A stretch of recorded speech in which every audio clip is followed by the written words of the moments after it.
श्रीगणेशाय नमः। परमब्रह्मात्मने नमः। वेदपुरुषाय नमः। महालक्ष्म्यै नमः। महासरस्वत्यै नमः। श्रीगुरुचरणकमलेभ्यो नमः। वक्रतुण्डमहाकाय सूर्यकोटि सम्प्रभा निर्विघ्नं कुरु मे देव सर्वकार्येषु सर्वदा। सर्वमङ्गलमाङ्गल्ये शिवे सर्वार्थसाधिके शरणे त्र्यम्बिके गौरे नारायणी नमोऽस्तुते। वन्दे देवी उमापतिं सुरगुरुं वन्दे जगत्कारणं वन्दे वनगभूषणं मृगधरा वन्दे पशूनां पतिं वन्दे सूर्यसकाशवहिनयनं वन्दे मुकुन्दं प्रियं वन्दे भक्तजनाश्रयं च वरदं वन्दे शिवशङ्करं। श्री शिव महापुराण विद्येश्वर संहिता अथ अष्टमोऽध्याय। भगवान शंकर द्वारा ब्रह्मा और केतकी के पुष्प को श्राप देना और पुनः अनुग्रह प्रदान करना। नंदीश्वर बोले, तदुपरांत महादेव शिवजी ने ब्रह्मा के गर्भ को मिटाने की इच्छा से अपनी भ्रुकुटी के मध्य से भैरव नामक एक अवधूत पुरुष को उत्पन्न किया। उस भैरव ने रणभूमि में अपने स्वामी शिव को प्रणाम करके पूछा कि हे प्रभु, आप शीघ्र आज्ञा दें, मैं आपका कौन सा कार्य करूं?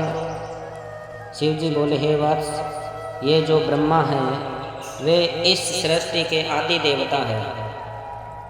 तुम वेग पूर्वक तीक्ष्ण तलवार से इनकी पूजा करो, अर्थात इनका वध कर दो। तब भैरव एक हाथ से ब्रह्मा के केस पकड़कर असत्य भाषण करने वाले उनके उद्धत पांचवें सिर को काटकर हाथ में तलवार भाजते हुए उन्हें मार डालने के लिए उद्धत हुए।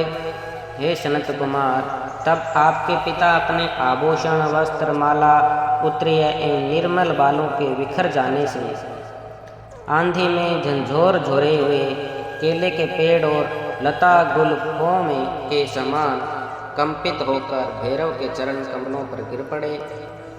हे तात, तब ब्रह्मा की रक्षा करने की इच्छा से कृपालु विष्णु ने मेरे स्वामी भगवान शंकर के चरण कमलों को अपने अश्रु जल से भिगोते हुए हाथ जोड़कर इस प्रकार प्रार्थना की, जैसे एक छोटा बालक अपने पिता के प्रति टूटी फूटी वाणी में करता है।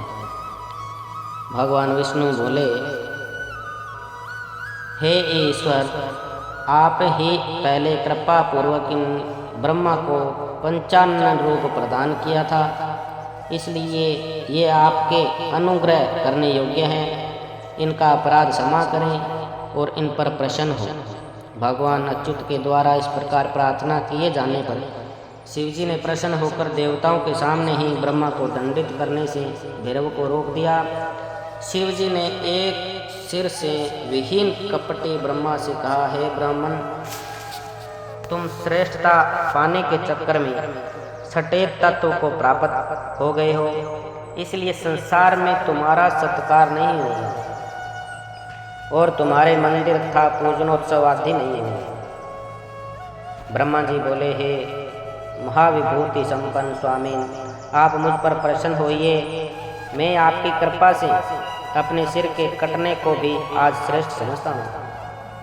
विश्व के कारण विश्व बंधु दोषों को सह लेने वाले और पर्वत के समान कठोर धनुष धारण करने वाले और भगवान शिव को नमस्कार है। ईश्वर बोले, हे वत्स, अनुशासन का भय नहीं रहने से यह सारा संसार नष्ट हो जाएगा। अतः तुम दंडनीय को दंड दो और इस संसार की व्यवस्था चलाओ। तुम्हें एक परम दुर्लभ वर भी देता हूँ, जिसे ग्रहण करें। अग्निहोत्रादि वैधानिक और गृहाम यज्ञों में आप ही श्रेष्ठ रहेंगे। सर्वांग पूर्ण और पुष्कल दक्षिणा वाला यज्ञ भी आपके बिना निष्फल होगा। तब भगवान शिव ने मुझे गवाही देने वाले कपटे केतकी से कहा, अरे सटकेतक, तुम दुष्ट हो, यहाँ से दूर चले जाओ।